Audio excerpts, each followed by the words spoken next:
예, 감사합니다. 조금 전에 얘기한 것처럼 암 그러면 무서운 병이라고 생각하는데 꼭 무서운 병만은 아닙니다. 암 중에서도 5년 생존율이 99%가 되는 암도 있어요. 그러니까 조금 전에 생각하다 보니까 많은 분들이 이제 들을 것 같은데 좀 프로그램 재밌어야 되잖아요. 그래서 이제 뭐 그런 농담도 있죠. 뭐 멸치도 생선이냐. 뭐 그런 농담이 있는데 암 5년 생존율이 99%면 그것도 암이냐. 그렇지만 암이라는 이름을 가졌기 때문에 사람들이 두려워하지 않느냐. 우리 이런 얘기를 하는데 우리가 암에 대해서 좀 생각을 바꾸면은 치료하면서 또 진단 받았을 때 오는 충격을 줄이고 이제는 가지고 사는 만성병이라는 것을 얘기할 수 있을 것 같아요. 근데 전 세계적으로 우리 인구가 뭐 63억, 64억 그렇다고 그러는데 전 세계적으로 약 1,100만 명의 암 환자가 발생합니다. 근데 보통 우리나라 인구가 전 세계에 아마 0.7% 된다고 그러는데 그것보다는 노년 인구가 좀 많아가지고 1% 정도 된다 해서 2000년대 초반까지는 11만 명 정도 암 환자가 생겼다고 그러는데 요즘에는 암 진단 기술이 많이 발전해서 암 환자 그 진단이 늘어나고 있어요. 그래서 2005년도에 보면은 14만 2,610명의 암 환자가 진단되는 걸로 있습니다. 그래서 2000년도부터는 많이 상승하고 있는데 놀라지는 마세요. 암이 많이 생겨서 그런 게 아니고 암 진단을 많이 해서 그렇습니다. 그래서 한국인 사망 원인을 보더라도 이제 80년대부터 미국에서는 그 당시 이제 심장병이 사망 1위인데 한국에서는 암이 사망 원인 1위입니다. 그리고 두 번째가 중풍, 뇌졸중, 그리고 세 번째가 심장병, 그리고 네 번째가 당뇨병 아니면 자살입니다. 병으로는 당뇨병이고 아니면 사고로 치면 자살이 4위나 5위나 이렇게 그 승부를 겨누고 있습니다. 근데 제일 중요한 것은 뭐냐면 조금 전에 얘기한 것처럼 자라보고 놀란 것처럼 소뚜껑 놀란다 하는 옛날 그 생각이 있는 것이 옛날에는 우리는 못 먹어서 뭐가 더 해야 된다고 생각하는데 당뇨병이 사망 원인 4위가 됐다는 얘기는 이제는 많이 먹어서 생기는 병이 4위가 됐다는 것은 생각을 좀 바꿔야 된다는 얘기예요. 우리는 부족하니까 뭐 더 해야 된다, 뭐가 좋다더라 하는 것을 쫓아다니는데 이제는 더 해야 되는 게 아니라 요즘 다이어트 하시는 분들은 많은 것을 빼는데 열심히 하고 있지 않습니까? 그래서 이제 그러면 암이 이렇게 많이 생기는데 경제적으로 우리나라가 얼마나 손실이 드느냐. 물론 치료비, 직접 들어간 치료비도 있고 암 걸리면은 치료하는 것도 필요하지만 그 사람이 일찍 돌아가시기 때문에 그 생산성 로스, 그러니까 이런 것도 생각하고 간병하느라고 들어가는 비용, 그리고 병원 치료 말고도 옆에 이제 교통비 뭐 모든 걸 해가지고 하는 것이 14조 1,000억이나 됩니다. 1년에 14조 1,000억이니까 우리나라 GDP에 생각하면 굉장히 많은 것을 지금 차지하고 있는 겁니다. 예. 근데 암에 대해서 많은 사람들이 이제 오해하는 것들이 많아요. 오해하는데 암 걸리면 죽는 병. 그렇지만 암이 조금 전에 얘기한 것처럼 왜 생기느냐, 오래 살면 생기는 병이다 이렇게 생각하시면 되는데 옛날에 평균 수명이 45세 뭐 그랬으면 암 걸릴 나이가 되기 전인 거예요. 거의 모든 사람들이 이제 50세 살면은 할아버지 됐다 생각하고 이제 죽을 준비해야 된다고 할 때는 암에 안 걸리는데 이제는 60세 돼도 창피해서 한갑자지 안 한다는 세대에서는 어떻게 되겠습니까? 암이 걸릴 때까지 사신 거거든요. 여자에서는 평균 수명이 이제 2005년도에 82세, 남자는 75세가 되니까 그때까지 살면 암이 한 번쯤은 걸릴 것을 당연한 친구 오는 것처럼 생각하시는 게 좋지 않을까 이렇습니다. 그래서 연령군별로 보면은 이제 대부분이 이제 40대까지는 그 발병률이 낮다가 50대 초반부터 급상승하게 돼가지고 70대, 80대에 들어가면 높아집니다. 근데 우리나라에 있는 데이터나 그 외국의 데이터 보더라도 그 데이터가 맨 마지막 보면 이제 우리나라 현재 데이터로 보면 85세 이상에서는 그 발생률이 떨어지는 것처럼 돼 있는데 그럼 나이가 많은 사람은 발생률이 떨어지느냐? 그럴 가능성도 있죠. 뭐 암 걸려서 돌아가실 분들은 다 돌아가셔서 60대 70 돌아가시니까 85세 이상 되신 분들은 안 걸릴 가능성이 있다고 하겠지만은 그것보다는 85세 이상 되신 분들은 사회적으로 이제 기대 수명이 다 했으니까 이제 뭐 돌아가셔도 하고 병원에 안 오시는 분들도 있고 이제 70대, 80대는 병원에서 진단을 하니까 암으로 돌아가셨다 알려지지만 아주 나이가 많으신 분들은 병원에 와서 진단을 안 받으니까 마치 암이 덜 걸리는 것처럼 그런 통계에 잡히지 않나 이런 것도 있습니다. 그리고 우리나라에서 이제 평균 수명까지 사시게 되면은 지금 데이터로서는 아까 얘기한 것처럼 여자가 82세까지 산다고 하면 25.5% 그러니까 4명 중에 하나가 여성 중에 4명 중에 1명이 암에 걸리는 걸로 돼 있고요.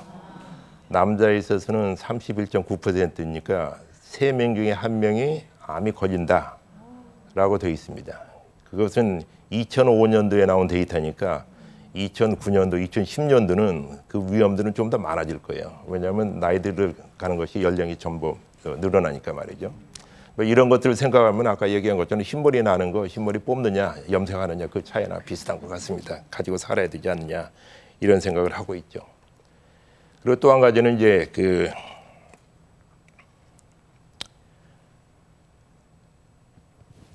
암이라는 걸 무조건 두려워만 할 것이 아니라 이런 이제 수치들을 보면서 자연스럽게 받아들이고 마음 편히 가지시는 게 참 중요할 것 같습니다.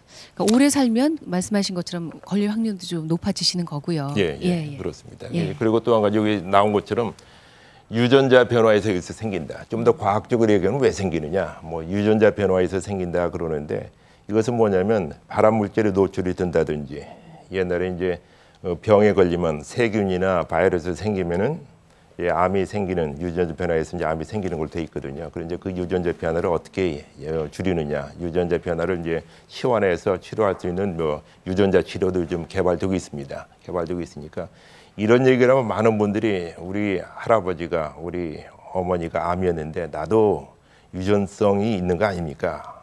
라고 얘기를 해요. 유전성이 없다고 얘기는 하는데 전체 암 발생에 유전인자로서 하는 것은 3% 미만으로 되어 있어요. 그리고 발암 물질에 노출되는 것, 담배나 이런 것들이 거의 30%, 음식이 한 30% 이렇게 되어 있습니다. 그리고 또 한 가지는 암에 대해서 많은 사람들이 뭐 갑자기 생겼다. 그런데 암은 갑자기 생길 수가 없습니다.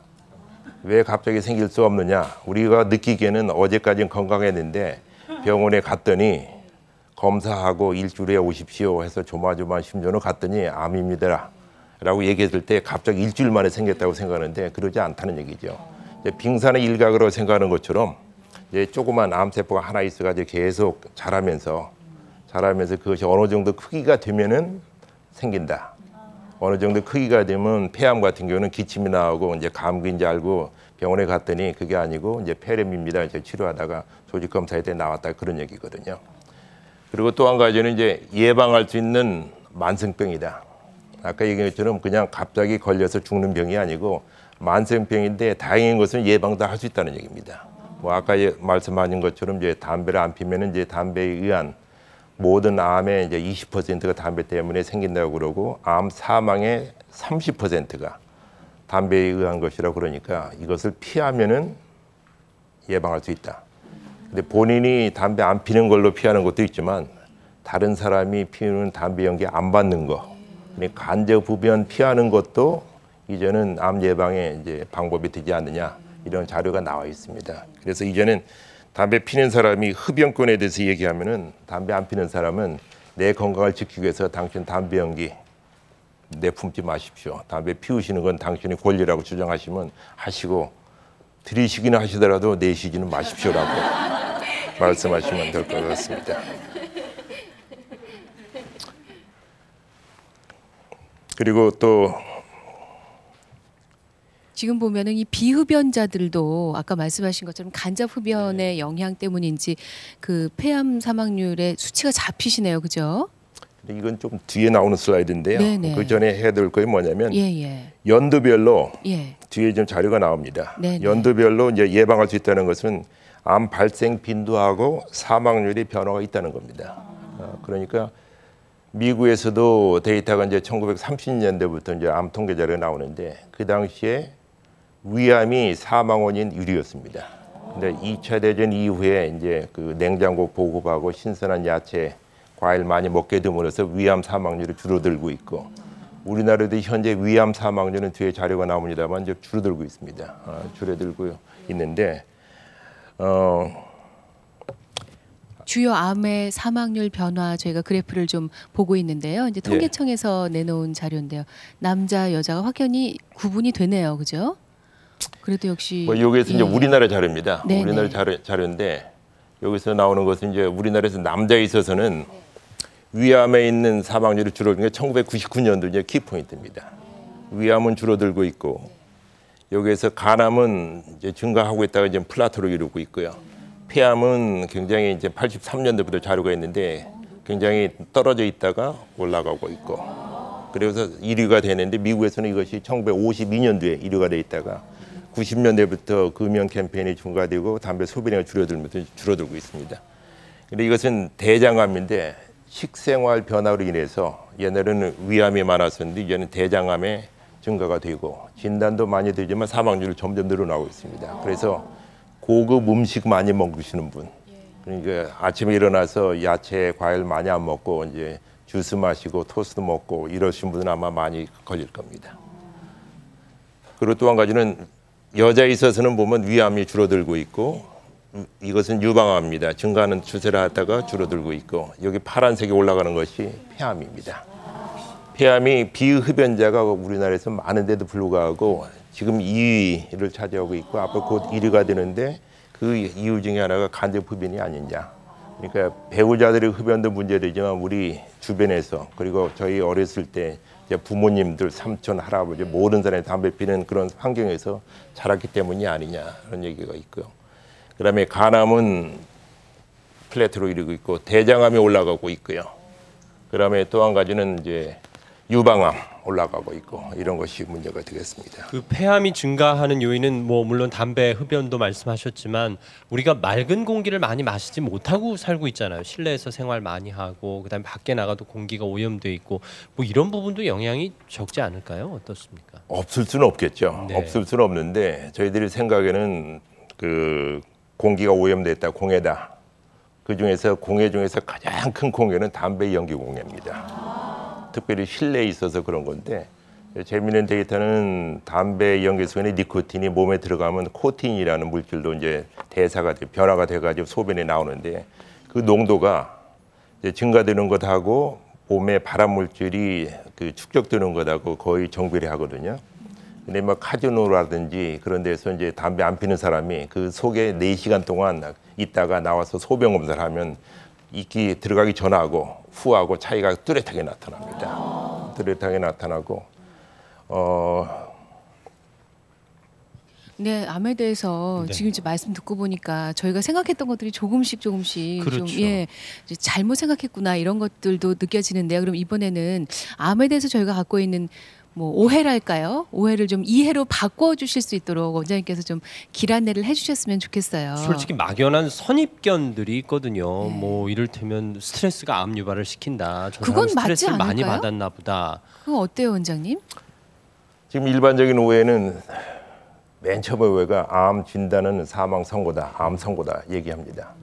암 선고다고 얘기하는데 그건 절대 아니다는 거죠. 뭐 살아있는 사람이니까 죽지 죽은 사람 2번 죽는 건 없습니다. 그러니까 태어나면 이제 돌아가실 수 있다는 걸 얘기할 수 있고요. 그다음에 이제 암 진단 받으면 병기를 나눕니다. 1기, 2기, 3기, 4기 이 나누는데 그럼 4기 다음에 뭐가 있나요? 그러면 4기 다음에는 없습니다. 그러면 말기네요. 우리 얘기하는데 일반 사람들이 4기암 그러면 말기암 그러는데 저희 전문가 입장에서는 4기암은 이제 항암제 치료라든지 적극적인 치료하면은 증상도 좋아지고 죽지 않고 생명정지도 된다. 저희 이제 폐암 같은 경우에는 이제 5년 저희가 한국에 이제 8년 됐습니다. 그래서 치료하면서 5년 이상 사시는 분들도 있고 치료 안 받으면서 사시는 분도 있는데 말기암 환자는 저희가 보기에는 어떤 사람들이냐면 치료를 다 했는데 이제는 치료 효과를 기대하는 것보다도 암으로 돌아가시기를 준비하시고 이제 평안한 그 삶, 품위 있는 죽음 이런 것에 대해서 이제 고민하시고 이제 결정을 하실 분들이 말기암 환자라고 저희들이 생각하거든요. 근데 4기암으로 얘기하면 말기암이라고 그 자기 스스로 뭐랄까요 오해를 해가지고 나는 치료 안 받고 집에 가서 아니면 산속에 들어가서 뭐 할랍니다 하는 사람들이 그 환자들을 제가 5기 환자라고 부릅니다. 그건 숫자로 4기가 아니고 한국말로 5기 환자, 5기 부리는 환자라고. 예. 네. 그리고 또 한 가지는 이제 그 암에 대해서 이제 불치병이 아니냐, 난치병이 아니냐. 근데 불치병하고 난치병은 언어에서 비슷한 것 같으면 조금 차이가 나요. 불치병은 치료가 안 되는 병, 난치병은 치료가 어려운 병. 뭐 문자로 그대로 해석하면 그렇습니다. 근데 우리가 알고 있는 모든 만성병은 불치병입니다. 가지고 사는 병이에요. 그러니까 암은 치료가 되니까 불치병은 아니에요. 치료하기가 좀 어려운데 요즘은 좋은 치료약도 나오고 수술도 잘 되고 이제 방사능 치료 기계도 새로 들어가자 하면은 치료가 좀 좋아졌다, 쉬워졌다, 치료하면서 부작용도 적다. 이렇게 생겨가지고 일반적으로 오해는 암 진단하면 사망 선고, 뭐 사기하면 말기암, 불치병이 난치병이라는 것은 아니라고 저희들은 얘기하고 있습니다. 또 한 가지는 스트레스가 암을 유발한다. 뭐 이런 말을 하고 있는데 뭐 언론에서도 얘기하고 뭐 많은 사람 일반적으로 스트레스 때문에 뭐 암 진단 받고 스트레스 안 받을 사람은 하나도 없습니다. 근데 진단 받기 전에 뭐 1년 전에 사업에 실패했다든가 뭐 누가 속을 썩였다든가 직장에서 해고당했다 이런 스트레스가 암 유발하고는 상관이 없습니다. 수발 없는데 스트레스를 받았을 때 어떻게 스트레스를 푸느냐. 담배 피는 것으로 스트레스를 풀면 결국은 암에 걸린다. 이렇게 생각하시면 될 겁니다. 그러니까 스트레스는 누구나 받는데 그 스트레스를 어떻게 해소하느냐에 따라서 질환이 될 수 있느냐, 건강하게 살 수 있느냐, 뭐 이런 차원의 문제라는 그렇죠. 얘기네요. 스트레스 많이 받는 분들이 스트레스를 해소가 안 돼가지고 고혈압이 된다거나 스트레스 받아서 위궤양이 된다는 것을 여러분들이 잘 아시고 이제 불면증, 편두통 이런 것이 있는데 이제 암하고 관련된 것 같으면 스트레스를 받았을 때 이제 나는 담배 피면서 스트레스를 푼다라는 사람들은 이것이 이제 나중에 담배 연기에 포함된 발암물질 때문에 이제 암이 된다 그 얘기죠. 예. 아울러 저 밑에 하나 더 있는데 항암 치료를 받으면 탈모가 된다고. 저희가 또 드라마나 뭐 다큐멘터리를 통해서도 많이 보지만 이렇게 머리를 깎으시거나 아니면 모자를 쓰고 계신 경우를 많이 봐서 예. 저거는 맞는 얘기가 아닌가 싶은데. 저것도 맞는 얘기인데 한 10년 전까지는 맞는 얘기였어요. 10년 전까지 맞는 얘기인데 그 당시에 개발된 항암제들은 주로 빨리 자라는 세포를 죽이는 항암제가 개발이 됐는데 머리 모근의 세포들이 빨리 자랍니다.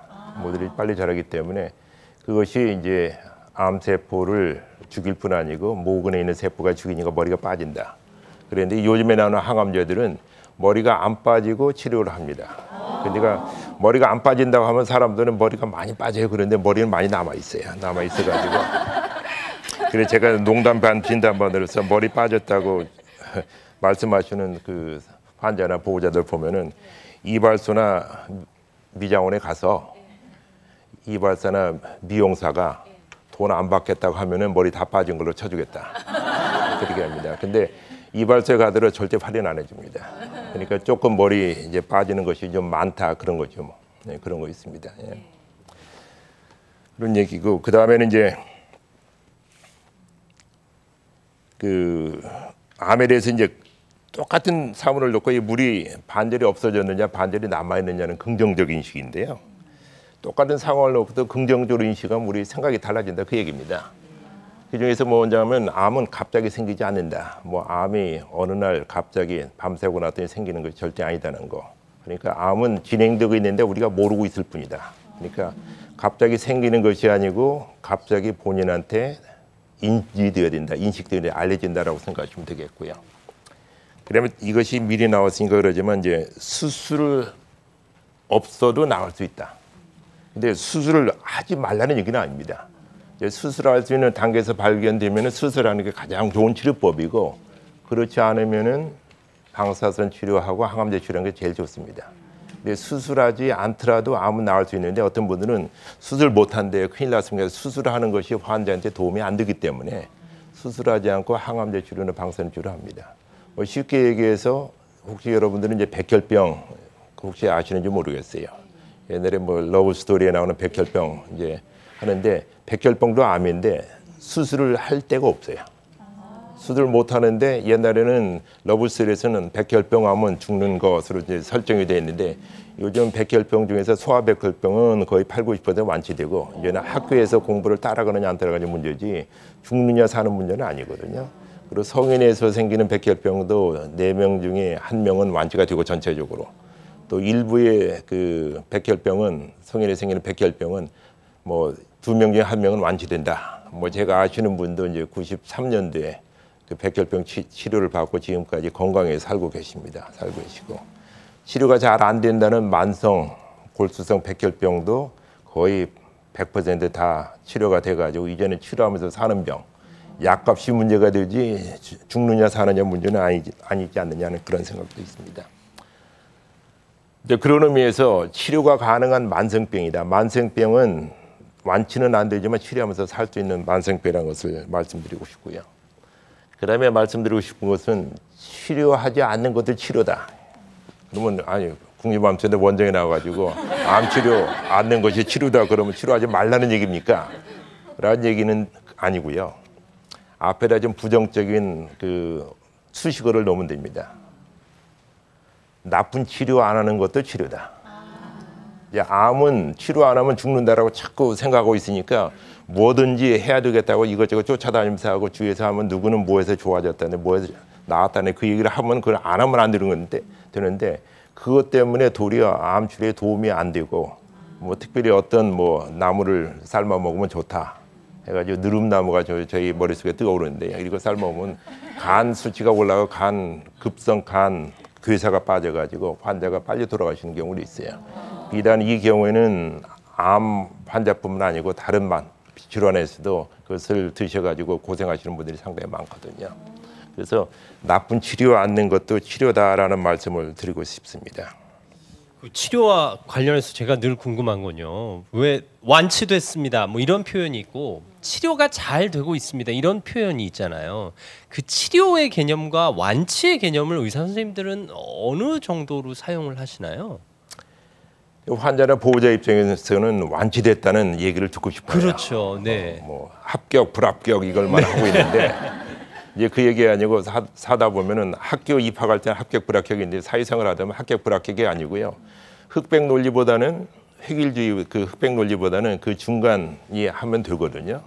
그러니까 어떤 특기를 하면은 1등을 해야 되는데 그러지 않고 일반 직종을 하면 1등 안 하더라도 사회생활에 가장 지장이 없는 그런 상황이 있으니까 치료하면서 그 병으로 안 돌아가시면 정복됐다고 생각하고 완치됐다고 생각해도 되는데 완치를 목적으로 하지 말고 치료하면서 산다라고 생각하시면 제일 중요할 것 같습니다. 그중에서 제일 중요한 포인트가 뭐냐면 고혈압인데 고혈압 3, 40년 저기 학교 다니고 인턴 웨이든 할 때만 해도 고혈압 치료약이 부작용이 있어도 이게 평생 먹여야 됩니까? 라는 질문을 했었는데 요즘에는 약이 좋으니까 하루에 하나씩 먹습니다. 2알씩 먹습니다. 치료하시는 굉장히 많아요. 그러니까 치료 효과가 좋아지니까 부작용도 적어지는 약이 있으니까 계속 치료하면서 산다. 뭐 그런 개념으로 생각하시면 됩니다. 이제 비타민 같은 경우도 처음에 이거 평생 먹어야 됩니까? 질문은 사람은 없어요. 몸에 좋다고 하니까 매일 먹기 시작해가지고 처음에는 하나를 드다가 요즘 비타민 A, B, C, D가 다 먹게 되는 그런 거 있는데 우리는 아까 말씀드린 너무 많이 먹어서 병이 생기는지도 몰라요. 이제 부족증 생각하지 마시고 너무 많이 먹어서 생기는 병도 생기니까 그래서 적절한 배정이 중요할 거라고 생각합니다.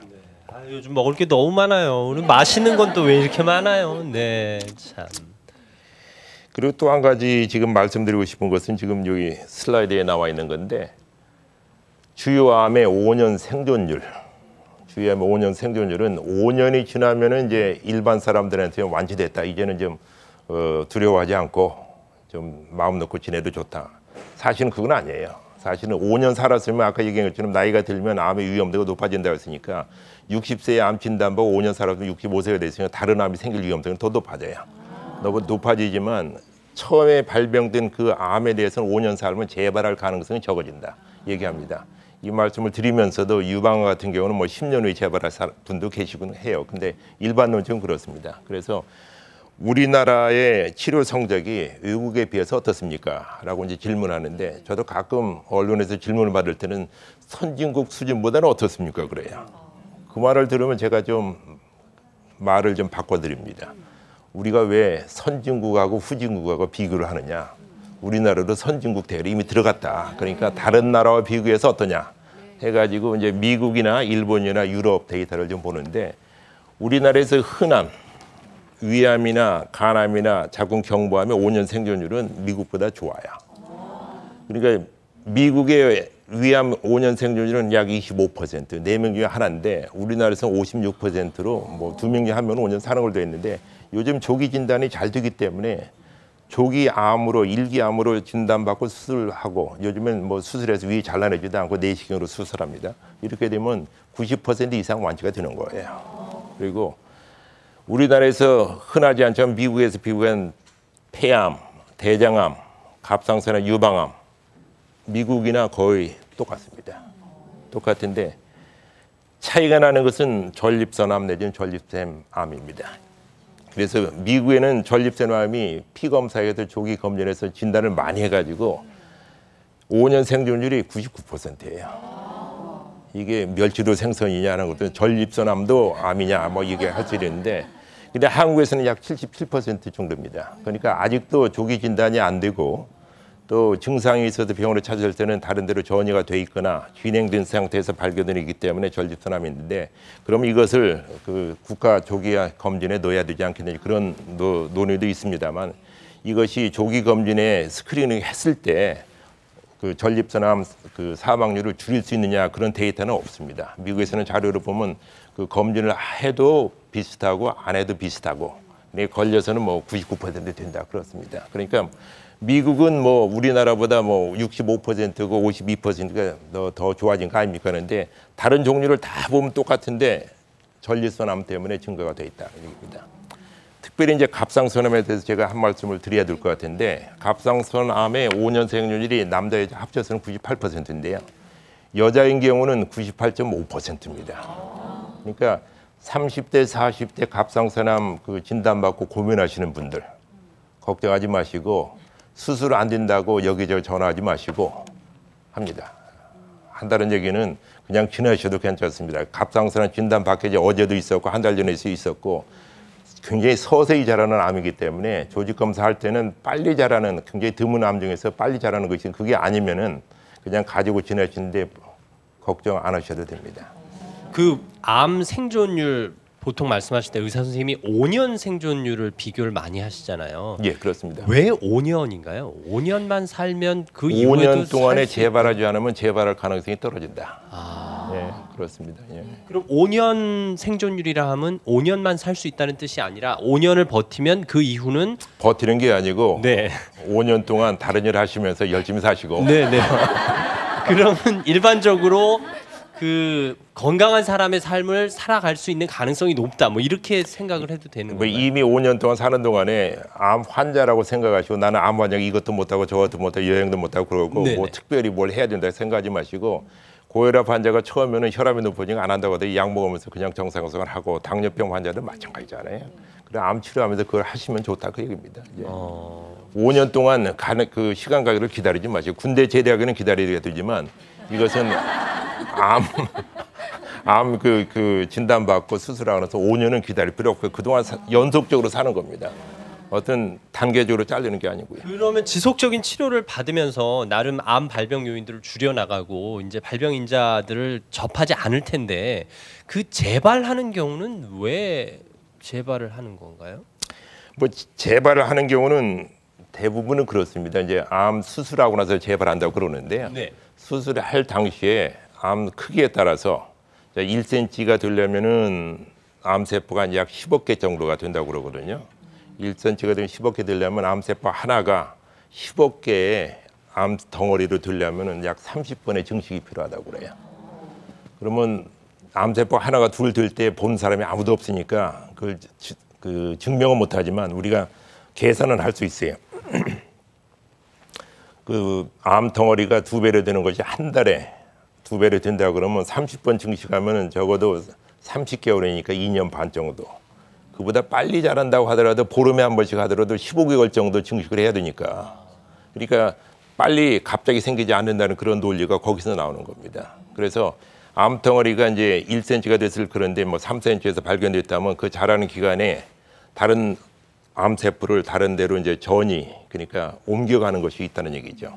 근데 적으니까 발견되지 않고 큰 것은 수술해서 잘라내고 아니면 항암 치료하고 방사선 치료 줄어드는데 눈에 안 보는 것은 그냥 숨어 있다가 치료하는 기간 동안에 아니면 수술 받고 생활하는 기간 동안에 이것이 이제 커서 1cm 정도로 나타나는 기간이 대개는 2년에 다 보일 거고 아주 서서히 자라는 것은 한 5년 내면 재발한 것이 다 알려진다 해서 나오는 얘기입니다. 그렇지만 일단 치료하면서도 이제는 완치되고 치료 안 받고 사는 것도 그렇지만 치료하면서도 이제 좋은 약재가 나왔으니까 계속 살 수 있다는 얘기예요. 아유, 이 뭐 사람 몸뚱아리 이만한데 어디에 그렇게 꼭꼭 숨어 있는지 참. 네. 손톱 발톱 빼고는 다 걸릴 때 이런 얘기도 어디선가 들어본 것 같아요. 그런 만큼 온몸이 그렇죠. 다 예, 그렇다고. 그렇게 생각하면 불안 공포증에 걸릴 거고요. 죄송합니다. 그러니까 우리 몸에 암이 있더라도 예. 몸뚱아리 꼭꼭 숨어 있어가지고 나타나지 않으면 안 되는 게 할 수 있습니다. 이제 예. 원자탄 터지면 큰일 나지만 원자 핵 반응은 원자로에서 일어나기 때문에 우리 지금 발전 전기를 쓰고 있잖아요. 저 어렸을 때 기억에는 전기가 뭐 2시간밖에 안 하는데 요즘에는 밤새도록 쓰잖아요. 예. 그때 원자력 발전소가 있기 때문에 그런데 원자로 속에서는 핵 반응이 계속 일어나고 있는 거예요. 어느 지역에서 그것을 컨트롤할 수 있는 상태가 있으면 괜찮아요. 그러니까 암이 몸에 있을까 봐 걱정하지 뭐 이것이 그냥 아웃 오브 컨트롤 될까 봐 생각하지 마시고 안 나타나면 괜찮다고 생각하셔도 돼요. 그 1cm, 2cm, 3cm 얘기를 듣다 보니까 정말 때를 놓치지 않는 게 중요하다라는 생각이 드네요. 진단을 받고 뭐 이런 과정 속에서. 근데 때를 놓쳤다 그러는 것은 뭐냐면 우리가 머릿속에 수술을 해야만 된다라고 생각했을 때는 때를 놓쳤다는 개념이 성립돼요. 근데 수술 안 하면 안 된다라고 했으니까 어제 발견됐더라면 수술할 수 있어서 나았을 텐데 좀 병원에 가는 게 늦었다든지 아니면 그 병원에 이제 약속을 해야 되는데 뭐 한 달 기다리라고 해서 그랬다든지 뭐 그런 거 있거든요.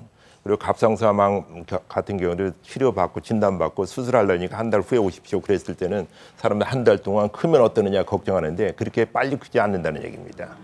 근데 그 비근한 예는 뭐냐면 남자분들 중에서 이제 전립선 그 조사를 해보면 그러니까 편안하게 밤에 이제 주무시다가 돌아가셨다 갑자기 심장마비로 돌아가시다 분들은 이제 조사해 보면 한 70대 80대 되면 2명 중에 1명은 전립선에 암이 있었는데 본인은 암이 있는지 모르고 나는 암 환자인지 모르고 그냥 편안하게 자연사했다 아니면 다른 병으로 돌아가셨다는 분들도 있거든요. 그리고 갑상선도 마찬가지고 또 그 중에 하나가 이제 콩팥에 생기는 암도 드물게 나중에 조사해 보면 본인은 아무 증상이 없었는데 나오는 경우도 있고 그렇습니다. 그러니까 원장님 받아들이는 게 참 중요한 것 같아요. 그러니까 똑같은 상황이어도 아까 말씀하신 것처럼 긍정적으로 받아들여야 하는 것처럼 암에 대해서도 왜 어떤 분들 그러시잖아요. 뭐 정말 팔짱 끼는 자세로 아 치료해봐야 뭐 있겠어. 뭐 이렇게 된 거 그렇게 받아들이시는 분과 말씀하신 것처럼 적극적으로 받아들이고 함께 데리고 잘 살자 이렇게 받아들이시는 분은 정말 다르실 것 같아요. 근데 어떤 분들은 암을 친구처럼 여기라 그랬는데 암은 친구는 절대 아닙니다. 암은 친구처럼 아닌데 우리 옛 속담에 깨진 똥단지 위한다고 하는 거 있잖아요. 똥단지가 위하고 싶어서 위하는 게 아니라 냄새 날까 봐 위하는 거거든요. 그러니까 암이 우리 몸에 없는 게 좋은데 있으면은 가지고 사는 거죠. 가지고 사는 거고 투병한다고 생각하지 마시고요. 왜 병하고 싸워요? 있으면 그냥 가지고 사는데 수술하시고 나서 회복하시는 분들 중에서 이런 분들이 있어요. 뭐 3개월마다 오십시오. 그래서 3개월에 엑스레이 찍었더니 아니면 CT를 찍었더니 조금 점이 있는데 암이 재발인지 모르겠습니다. 이제 불안 초조하고 있죠. 3개월에 다시 한번 봅시다. 6개월에 그것보다는 좀 컸는데 암이 재발한 것 같습니다. 그러면 지금 발견했을 때 뭐 치료하고 다른 방법이 없습니까? 라고 얘기하는데 가만히 생각해 보세요. 이제 한편으로는 항암제 치료 받든지 방사능 치료 받으면 부작용이 심하다고 그건 피하고 싶고 또 암은 잘하면 안 된다고 불안해가지고 그건 치료하고 싶고 둘 중에 하나의 선택인데요. 선택이 기로에 서지 마시고 선택은 간단해요. 그 암을 가지고 사는 것이 편하면은 암 가지고 사시고 치료하는 것이 편하면 치료하시고 근데 치료가 해야 된다고 생각하는 것은 뭐냐면 전문가의 의견이 이 정도 크기가 되면은 환자가 곧 증상이 더 심해진다든지 본인이 그 심한 증상이 있다든지 하면은 치료를 시작하시면 되는 거예요. 그래서 저희가 생각하는 것은 이제 만성병은 치료 안 하면 죽고 치료가 안 되면은 완치가 안 되면 살 수 없는 상황이 이제 만성병이잖아요.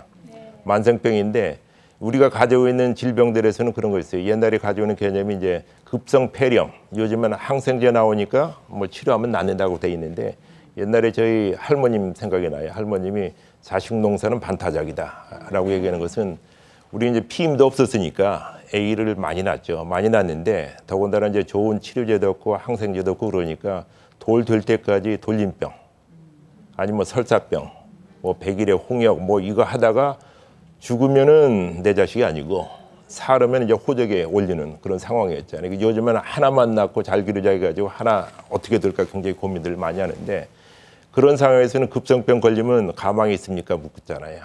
가망이 있는데 물으면 가망이 있느냐는 것은 살가망, 완치될 가망 그렇잖아요. 근데 급성병은 완치가 되면 살고 완치가 안 되면 죽어요.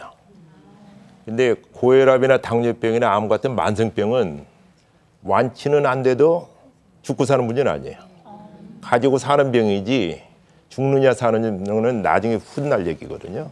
근데 갑자기 뭐 급성병처럼 이거 죽느냐 사느냐 완치 안 되면 어떻습니까 하지 말고 완치는 안 되더라도 치료하는 당뇨병이나 고혈압 정도 이제는 암도 그렇게 할 수 있는 단계가 됐다.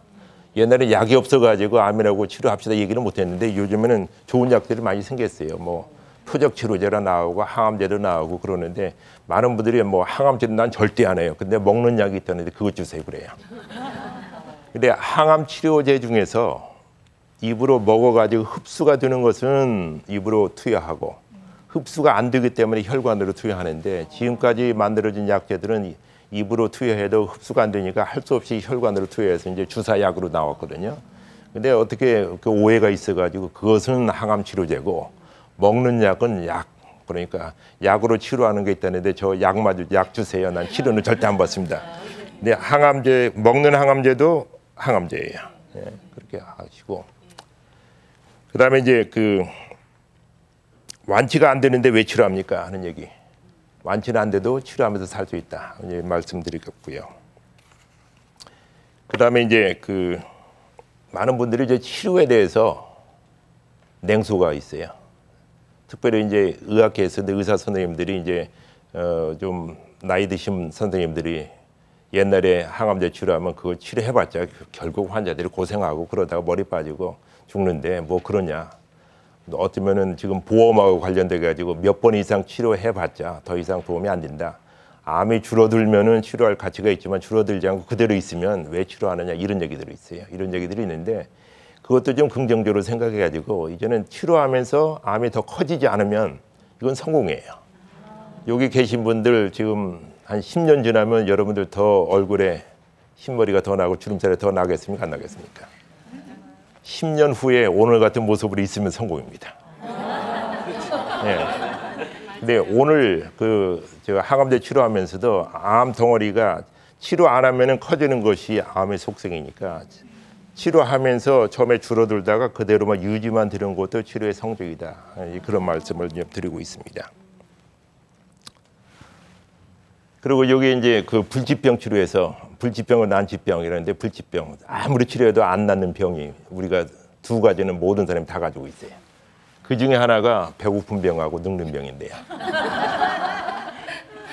이 배고픈 병은 치료는 간단해요. 밥만 먹으면 돼요. 근데 많은 분들은 난 밥 안 먹습니다. 나는 빵 먹습니다. 빵도 밥으로 음식을 먹으면 돼요. 원장님 은근히 재밌으세요. 제가 그 병 증세가 유난히 심해요. 배고픈 병. 네. 치료 효과는 좋습니다. 하루에 3끼만 먹으면 배고픈 건 없어져요.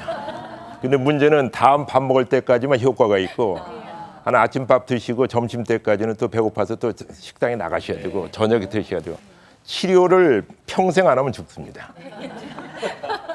근데 어른분들이 항암제 치료 얼마 합니까? 그럴 때 제가 도리어 질문을 던져요.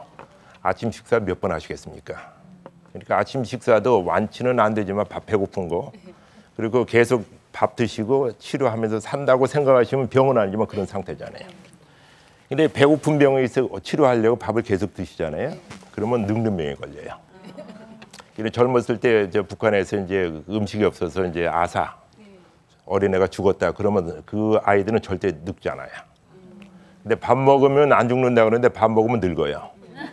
늙으면은 늙어서 돌아가시는 그런 불상사가 있고 암에 걸리는 불상사가 있는데 그 생각을 하면은 우리가 암 치료하면서 왜 완치한데 왜 치료합니까 하는 데서 우리가 생각을 바꿀 수 있다는 얘기죠. 뭐 당뇨병도 마찬가지잖아요. 당뇨병도 완치는 안 됩니다. 아직까지는 완치는 안 되지만 인슐린 주사를 맞더니 먹는 당뇨 약을 먹으면 컨트롤하면서 사는 거죠. 효과 좋아요. 옛날에는 약이 없을 때는 어떻게 하느냐 해가지고 뭐 운동해야 됩니다. 식이합니다. 뭐 음식을 어떻게 먹습니다. 고기 많이 먹어야 된다. 고기 적게 먹어야 된다. 뭐 빵을 먹어야 된다. 밥을 먹어야 된다. 안 먹어야 된다. 별의별 얘기 있는데 치료하면 되는데 왜 이렇게 치료하면 되는 것을 뭐 안 해서 그 나으려고 고생하는지 모르겠습니다. 근데 이것도 하루에 한두 번은 치료해야 되고 평생 해야 된다. 이런 개념으로 하면 이제 치료 뭐 안 하면은 뭐 몇 개월만 4번, 6번, 어떤 경우 12번, 1년만 치료한다 그러면 어떻게 보면 매정하잖아요. 매정하고 이제 만성 신부전증 환자로서 혈액 투석하는데 그것도 1년간 치료합시다 그러면 어떻게 되겠어요? 1년 후에는 돌아가시는 얘기잖아요. 그러니까 1년 치료하고 좋아지면 계속 2년, 3년 하면서 보험에서 다 커버되는 것 같은 그런 원리란 얘기죠. 그래서 여기서 배울 수 있는 능력, 그 교훈은 뭐냐면 치료하면서 산다 하는 것이 되겠고, 이제 암이 줄어들고 완치가 돼야 치료할 가치가 있다 그런 게 아니고 유지만 되더라도 암이 더 커지지 않게 하는 방법만 있더라도 그것도 치료로서 충분히 효과가 있다는 것을 얘기합니다. 그리고 또 한 가지는 이제 그 나쁜 치료 안 하는 것도 치료다라고 하는 것 중에서 이제 우리에서 뭐 암 환자들은 귀가 좀 열버져요. 특별히 가족들은 귀가 열버져 가지고 주위에서 누구는 무엇에 해서 좋아졌다, 뭐 먹고 나아졌다, 뭐가 좋다 하는 것이 너무 많은데요. 암에 좋다라고 하는 것은 안 하시는 게 제일 좋습니다. 좀 역설적인 얘기지만 암에 좋은 것은 암 환자에는 나쁘잖아요. 암에 나쁘다 하는 것은 암에 나쁘게 하는 것은 암 환자에 좋은 거니까 일반 사람들이 암에 나쁘다 하는 것, 그것은 암 환자에 해줘도 좋습니다. 그러니까 뭐 암 치료에 좋은 음식, 암에 나쁜 거 다 하셔도 돼요.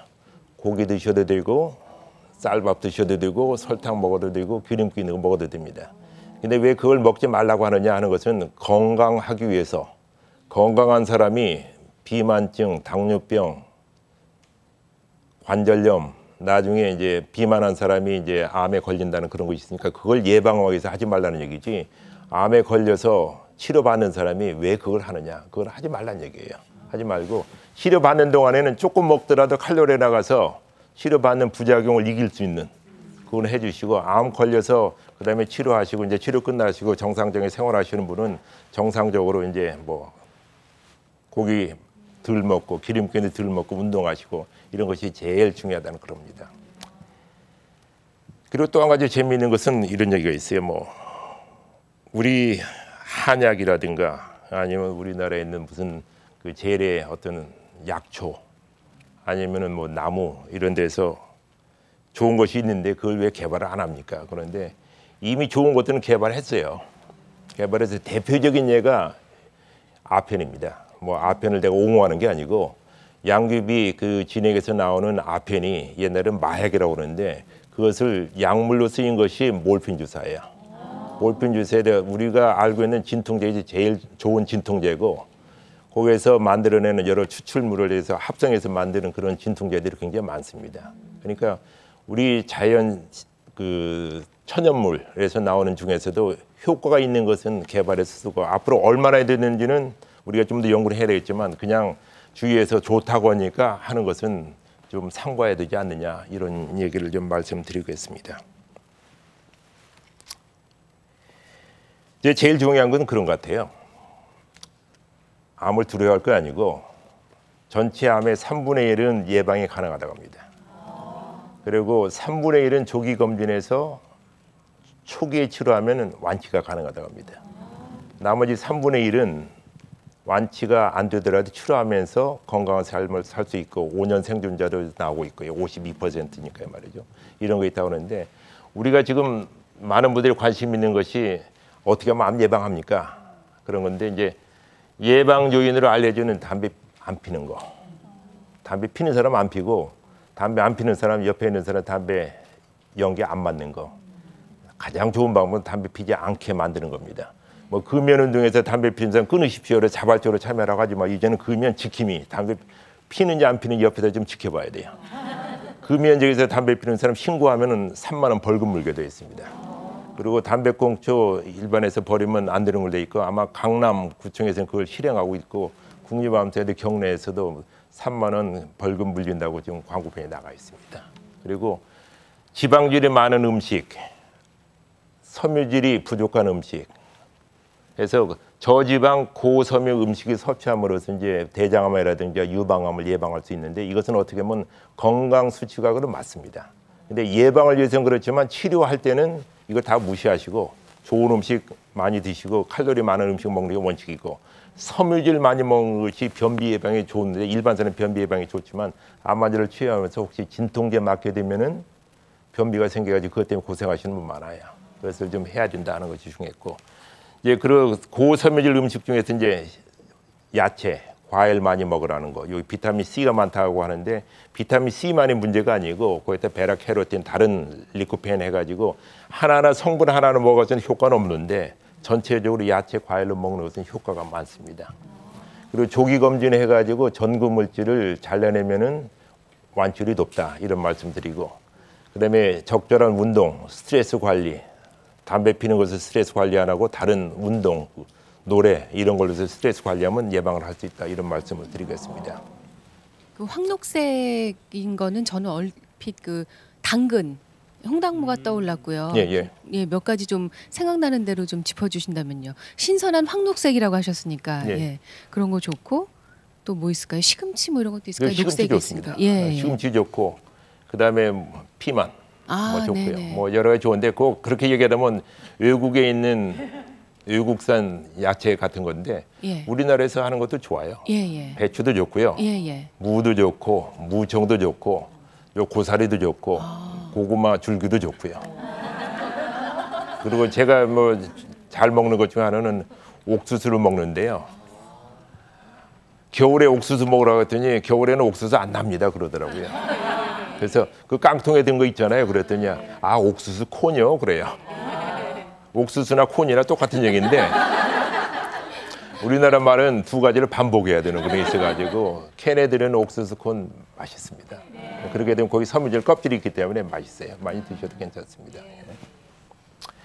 그리고 이제 그 암 예방을 위한 국민 암 예방 수칙이 좀 나와 있는데요. 이것은 뭐냐면 보건복지가족부하고 국립암센터에서 많은 사람들이 암에 대한 정보가 너무 많은 거야.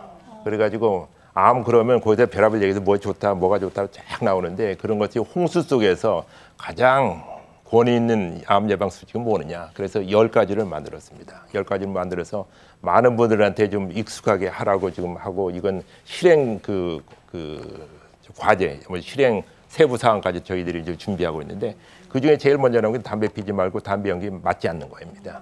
두 번째 나오는 것이 이제 식단에서 충분한 균형 잡힌 음식 먹고 무엇에 좋다를 그것만 먹으면 안 된다는 얘기죠. 뭐 물이 없으면 죽는다 해서 물만 많이 먹어가지고는 안 되는 거고 뭐 비가 많이 오니까 장마 져가지고 햇볕 좀 났으면 좋겠다고 그러는데 햇볕만 나면 그건 뭐라고 합니까? 사막이 됩니다. 예. 그리고 짠 음식, 탄 음식 안 먹는 거 이것이 제일 중요하겠고 술은 마셔도 되는데 2잔 이내로 마시는 것이 제일 중요한 것 같고요. 네, 운동하는 거. 주 5회 하루 30분 이상에서 1530이라고 합니다. 일주일에 5회 30분 이상 땀나게 운동하는 거. 그다음에 건강 체중 유지하는 거, 예방접종 맞는 거. 그다음에 안전한 성생활하는 거. 그리고 직장에서 그 작업장에서 안전 수칙 유지하는 거. 이것이 있는데 제일 마지막이 뭐냐면 암 조기 검진 가이드라인에 따라서 우리나라 그 보험공단에서 연락이 옵니다. 나이에 따라서 암 검진 받으십시오. 그러는데 꼭 받으세요. 거기에서 발견돼서 완치되는 사람 많고 그런 분들이 상당히 많거든요. 그러니까 혹시 이거 귀찮아서 아니면 시간이 없어서 암이 나오면 겁나서 이거 생각하지 마시고 오시면 꼭 해주시기 바랍니다. 그리고 암 검진 프로그램은 여기 나와 있는데 아마 이거 인터넷에서 뭐 띄어야 될 것 같습니다. 보통 40세 이상이면 위암, 간암, 뭐 대장암은 50세군요. 예. 대장암은 50세고요. 예. 50세 이상 남녀가 되면은 여기에서는 이제 그 대변에 피가 섞여 나오는지, 그러니까 암이 자라면 거기서 이제 그 피가 좀 스며 나오니까 검사한 다음에 거기 이상이 있으면 내시경하라고 돼 있는데요. 사실은 그것보다도 우리나라에서는 아직도 내시경을 하는 것이 거의 확실한 방법입니다. 고기 먹게 되면 거기 의양성이 나와가지고 걱정하는데, 일단 보면은 대개는 암이 진단되기보다 용종이 있어가지고 용종을 제거함으로써 조기 병변을 제거함으로써 치료하는 게 제일 좋고, 유방암은 이제 30세에서는 자가 검진하고 40세부터는 이제 그 유방 촬영을 하는데 유방 촬영하다 보면 많은 사람이 불평을 해요. 왜냐하면 기계가 눌려가지고 많이 아프다 불평하는데, 그것을 좀 눌러줘야 이것이 영상이 제대로 나와가지고 하니까 좀 참으셔야 됩니다. 예, 참으셔야 되고, 자궁 경부암은 지금 30대 이상부터 이제 그 자궁 세포진 검사 이거 굉장히 많이 해가지고 자궁암 사망자는 굉장히 줄어들었어요. 이게 성공 사례 중에 하나입니다. 그리고 위암은 40대부터 해가지고 그 한 2년에 한 번씩은 위 내시경을 꼭 좀 해보십시오 하는 거고. 근데 한 가지 부탁드리고 싶은 것은 그 수면 내시경에 대해서 많은 사람들이 오해를 하는데, 수면 내시경 하다 보면은 뭐 혹시 뭐 저거 하다가 이제 터지면은 아파서 깨서 이제 의사 선생님이 중단하니까 아는데, 뭐 자면은 모른다 그러는데 자면서도 대개는 다 깨어 있어요. 그러니까 그 하는 고통을 잊어버리고 나중에 힘들었다는 것을 잊어버리니까 다른 사람 나 그거 다시는 안 해, 아니면 너 절대 하지 마 하는 것을 없애도록 하는 것이 제일 중요합니다. 그러니까 검진을 해가지고 미리 발견되면 중요한 거고, 또 한 가지 뭐 말씀드리고 싶은 것은 소방서가 왜 필요하냐. 불조심하면 불 안 날 텐데 왜 소방서가 필요하냐 그 얘기하잖아요. 근데 이렇게 예방하고 조기 검진해서 암이 발견돼서 완치를 높이면 좋은데, 그래도 암이 나중에 진행되든지 재발하든지 하는 사람들은 치료가 필요한 거예요. 그래서 이제 새로운 신약, 세계 시장에서 팔 수 있는 항암 신약을 만들자 하는 것이 저희 국립암센터의 꿈입니다. 그래서 이제 요즘에는 옛날에는 소방서에서도 물만 갖다 끼얹었는데 여러 가지 불 끄는 방법이 많이 개발된 것처럼, 그럼 항암 치료제를 개발해서 암세포를 이제 치료하는 방법을 개발하려고 노력하고 있습니다. 그 관암 같은 경우는 한 가지만 여쭤보면요. 다른 암들은 검진 주기가 1년 아니면 2년인데 간암은 6개월로 좀 짧군요. 예, 간암인 경우에는 모든 사람이 간암 조기 검진 받는 게 아니고, 간염 바이러스가 노출됐던 사람, 그 사람들은 이제 간암으로 진행되는 것이 좀 빈도가 높으니까, 위험도가 높으니까 6개월마다 초음파 검사하고 피 검사 하십시오 하는 얘기입니다. 오늘 정말 암에 대해서 들려주실 말씀이 많으셔서 이제 마음이 급하시고 많은 이야기를 빨리 전해주시기 위해서 애쓰셨는데요. 다시 한번 박수로 이 강의 잘 들었다고 전해주세요. 예.